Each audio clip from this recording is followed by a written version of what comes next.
Applications for the emergency use approval for coronavirus vaccines filed by the Serum Institute of India, Bharat Biotech and Pfizer were reviewed by government-appointed panel today. Oxford COVID-19 vaccine is cleared by expert panel for India, and now it will move to the Drug Controller General of India for final approval.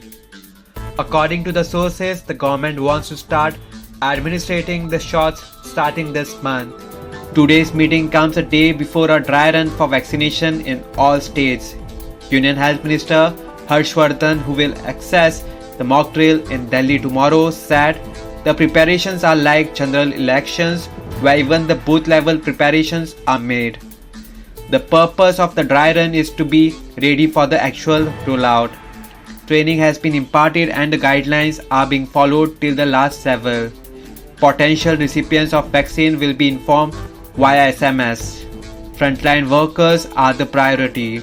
After inoculation, digital certificate will also be provided, he said.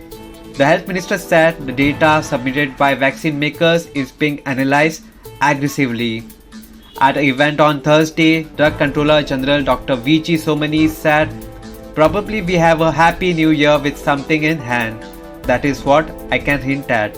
India, which has the second highest number of COVID-19 infections in the world after United States, plans to inoculate 30 crore people in the next 6 to 8 months, and the affordable Oxford vaccine is its biggest hope. Subscribe to Goa First News and Entertainment channel and click on the bell icon and never miss any update.